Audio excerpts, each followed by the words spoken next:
Vincent van Gogh pintó uno de los cielos nocturnos más famosos de la historia del arte. Pintó girasoles que han sido impresos en millones de pósters, tazas, libretas y fundas de teléfono. Pero en la primavera de 1887, en París, pintó esto: hierba, un pequeño fragmento de maleza y flores silvestres visto desde arriba, como lo veríamos si estuviéramos acostados boca abajo en un prado. No hay cielo, no hay personas, no hay estrellas, no hay drama aparente. De las casi 900 pinturas que Van Gogh dejó atrás, esta podría parecer una de las más silenciosas. Una de esas obras que muchos visitantes miran apenas unos segundos antes de seguir caminando. Y por eso cuesta tanto explicar lo que ocurrió en 2008. Ese año, esta pequeña pintura fue empacada, llevada hasta Hamburgo, Alemania, y colocada dentro de una instalación científica construida alrededor de un acelerador de partículas. Sí, un acelerador de partículas. Una máquina diseñada para estudiar la estructura fundamental de la materia. Pero los científicos no estaban interesados solamente en la hierba, estaban interesados en lo que podía esconderse debajo. Porque bajo ese prado, sellado por la pintura, había algo que ninguna persona viva había visto jamás. Algo que Van Gogh había puesto ahí con sus propias manos. Y luego decidió cubrir. Cuando finalmente apareció en las pantallas, después de más de 120 años en la oscuridad,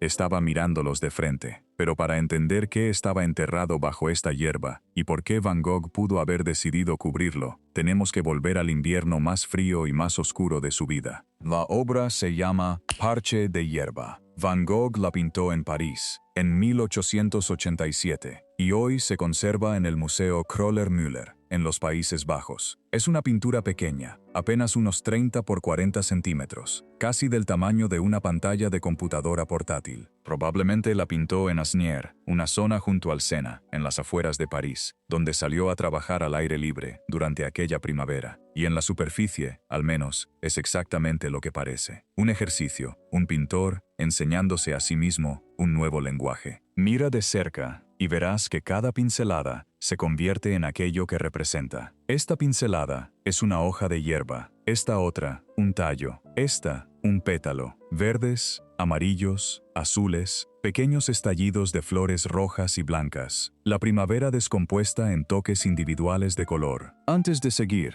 dime algo en los comentarios. ¿Alguna vez habrías imaginado que una pintura tan sencilla podía esconder otra imagen debajo? Y si te gusta descubrir secretos reales ocultos en las obras de arte, suscríbete al canal, porque a veces lo más importante de una pintura no está en lo que vemos, sino en lo que el artista decidió cubrir para siempre. Para entender por qué esta pintura era tan importante para Van Gogh, tenemos que retroceder 2 años y medio. Diciembre de 1883. Van Gogh tiene 30 años. No tiene dinero. Ha fracasado en casi todos los caminos que había intentado seguir, y vuelve a vivir con sus padres.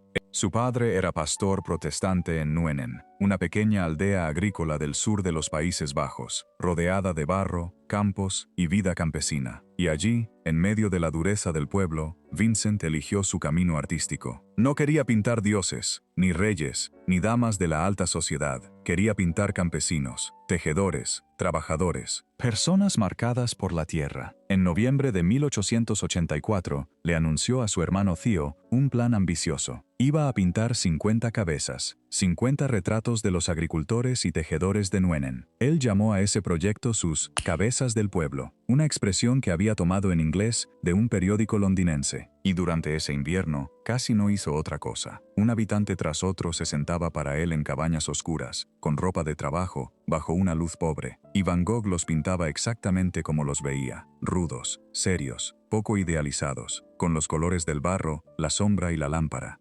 Hoy sobreviven muchas de esas cabezas. Van Gogh quería que sus rostros tuvieran, según sus propias palabras, algo del color de una papa polvorienta y sin pelar. Las mujeres del pueblo usaban cofias blancas, y esas cofias lo obsesionaban. Formas pálidas que brillaban contra rostros medio perdidos en la oscuridad. Pintarlas era difícil, lo admitió en una carta, pero también escribió que eran eternamente hermosas. Todo ese trabajo lo estaba preparando para una obra mayor. En abril de 1885, pintó a 5 aldeanos sentados alrededor de una mesa, compartiendo un plato de papas bajo una sola lámpara de aceite. Los comedores de papas, su primera gran obra maestra. Y le explicó a Theo exactamente lo que quería expresar. Quería que el espectador sintiera que esas personas habían cavado la tierra con las mismas manos que ahora metían en el plato, que habían ganado honestamente su comida, que ellos y la tierra que trabajaban eran casi una misma cosa. Pero, de una manera que Van Gogh nunca pudo prever, Parche de Hierba llevaría esa idea hacia una conclusión silenciosa y dolorosa. Porque pocos meses después de los comedores de papas, todo su mundo en Nuenen empezó a derrumbarse. En marzo de 1885, su padre murió de manera repentina en la vicaría. Luego vino el escándalo. Una de sus modelos, Gordina de Groot, una campesina de 30 años relacionada con la familia que aparece en los comedores de papas, quedó embarazada sin estar casada, y el pueblo empezó a sospechar del pintor extraño para el que ella había posado. Van Gogh lo negó con furia. Le escribió a Theo que la gente pensaba que el hijo era suyo, aunque no lo era. Pero no importó. El sacerdote católico local prohibió a sus feligreses posar para él. Y de pronto, los rostros desaparecieron. Los campesinos simplemente dejaron de venir. En noviembre de 1885, Van Gogh empacó lo que pudo cargar y se fue de Nuenen. Nunca volvería a instalarse en los Países Bajos. Detrás, dejó docenas de pinturas. Retratos oscuros, pesados, de campesinos que casi nadie quería comprar. Años después, según un relato muy repetido, una caja con algunas obras que había dejado en Brabante fue vendida por una cantidad mínima. Eso era lo que podía valer un Van Gogh en la década de 1880, casi nada. Pero no todos esos lienzos quedaron abandonados. Algunas de aquellas cabezas de campesinos habían sido enviadas a Theo, en París, y una de ellas es la razón por la que esta historia existe, porque en febrero de 1886, Vincent llegó a París, y allí se encontró con una revolución. El impresionismo, el color, la luz. Vio lo que hacían Monet, Pissarro y otros artistas, y comprendió de inmediato, con dolor, que todo lo que había pintado en Nuenen pertenecía a otro mundo. Su paleta de barro, papa y lámpara parecía vieja antes de poder venderse, así que hizo lo que siempre hacía. Empezó de nuevo. En menos de un año, pintaba como otra persona, más brillante, más suelto, más rápido. Le escribió a su hermana que estaba viendo más color que nunca, pero había un problema. Vincent prácticamente no ganaba dinero. Theo pagaba todo: la renta, la comida, la pintura. Y los lienzos eran caros. Así que hizo lo que muchos pintores sin recursos han hecho siempre. Pintó encima de sus propias obras. Si esta parte te está doliendo tantito, suscríbete al canal, porque muchas veces, las obras de arte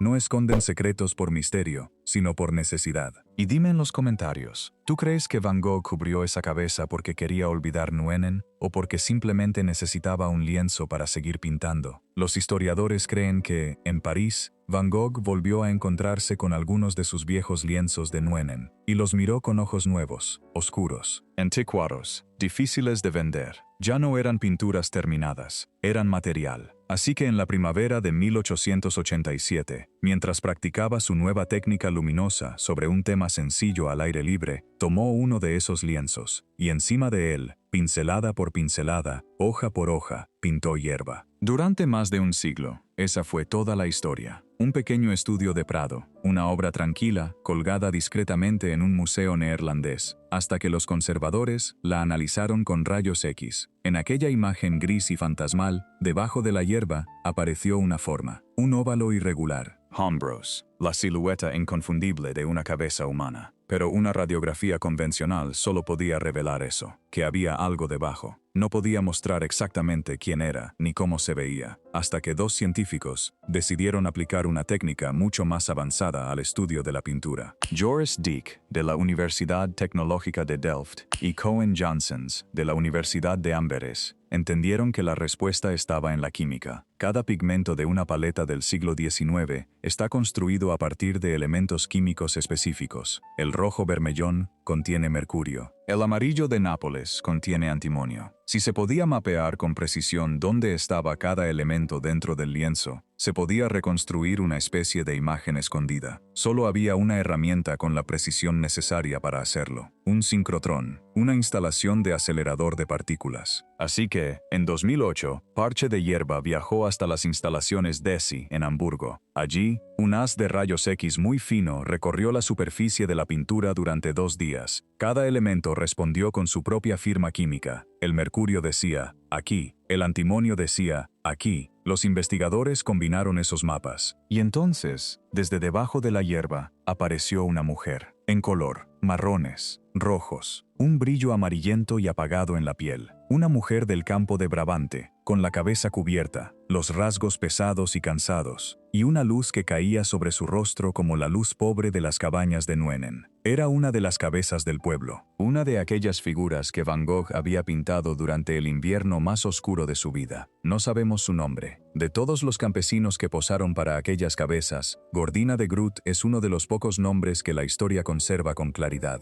y eso vuelve el hallazgo aún más triste, porque debajo de la primavera de París no apareció una celebridad, no apareció un autorretrato, no apareció una figura famosa, apareció una mujer anónima, una campesina, un rostro que Van Gogh había pintado cuando todavía creía que la verdad del arte estaba en la tierra, en el barro y en las manos cansadas. Los expertos han señalado que varias obras tempranas de Van Gogh esconden composiciones anteriores debajo. Algunas estimaciones incluso sugieren que una proporción considerable de sus primeras pinturas pudo haber sido reutilizada, y no es difícil entender por qué. Van Gogh no tenía dinero, no tenía éxito, no tenía mercado, pero tenía una necesidad desesperada de seguir pintando. Así que cada lienzo podía tener más de una vida. Primero una cabeza campesina, luego un prado parisino, primero la oscuridad de Nuenen, luego la luz de Asnières, primero una mujer cubierta por una cofia blanca, luego flores rojas, blancas, azules y amarillas creciendo sobre ella. En 2022, una radiografía en Escocia reveló incluso un autorretrato oculto detrás de otra cabeza campesina de Nuenen. Y eso nos recuerda algo importante. Cuando miramos un Van Gogh, tal vez no estamos viendo solo una pintura. Tal vez estamos viendo una decisión, una pérdida, una necesidad económica, una transformación, una etapa enterrada debajo de otra. Parche de Hierba parece una obra menor, pero quizá por eso mismo resulta tan conmovedora, porque nos muestra algo que las pinturas famosas suelen ocultar: el proceso, la pobreza, la vergüenza, el cambio, la manera en que un artista cubre una parte de sí mismo para poder convertirse en otra cosa. Van Gogh no simplemente pintó hierba sobre una cabeza, pintó París sobre Nuenen, color sobre barro, primavera sobre invierno, movimiento sobre derrota. Y bajo todo eso, la mujer sigue ahí, cubierta, silenciosa, mirándonos desde debajo de la superficie. Antes de cerrar, dime en los comentarios, ¿te parece triste que Van Gogh haya cubierto esta cabeza? ¿O hermoso que la pintura haya conservado sus dos vidas al mismo tiempo? Y si te gustan estos descubrimientos reales, donde la ciencia revela secretos ocultos en el arte, suscríbete al canal, porque algunas obras no terminan cuando el artista deja de pintar, siguen cambiando cuando aprendemos a mirar debajo. Cada día, visitantes pasan frente a un pequeño cuadro de hierba en un museo neerlandés. Lo miran unos segundos, ven flores, ven pinceladas, ven un ejercicio de color, y siguen caminando. Pero debajo de esa hierba, todavía está ella, una mujer sin nombre, una campesina de Brabante, una cabeza del pueblo, uno de esos rostros que Van Gogh quiso pintar con la honestidad de la tierra. Y quizá eso sea lo más conmovedor de esta historia. La pintura no solo esconde una imagen, esconde una transición. El momento en que Van Gogh dejó atrás la oscuridad de sus primeros años y empezó a construir el lenguaje que lo volvería inmortal. Pero esa transformación tuvo un costo. Para que apareciera la luz, algo tuvo que quedar enterrado. Para que creciera la hierba, alguien tuvo que desaparecer. Y sin embargo, gracias a la ciencia, esa mujer volvió. No completamente, no como Van Gogh la vio, pero sí lo suficiente para recordarnos que, bajo cada obra, puede haber otra historia esperando, otra vida, otra pérdida, otra versión del artista que ya no existe. Me encantaría saber qué piensas de este descubrimiento. Déjamelo en los comentarios. ¿Crees que Parche de Hierba es una obra menor? ¿O que ahora se vuelve una de las pinturas más humanas de Van Gogh? Y si te gusta descubrir historias ocultas detrás de obras famosas, suscríbete al canal para seguir explorando los secretos que todavía viven bajo la superficie del arte. Gracias por quedarte hasta el final. Y la próxima vez que veas parche de hierba, no mires solo las flores ni los colores. Imagina también ese rostro enterrado debajo, porque a veces, lo más poderoso de una pintura no está en lo que muestra, sino en aquello que el artista intentó dejar atrás.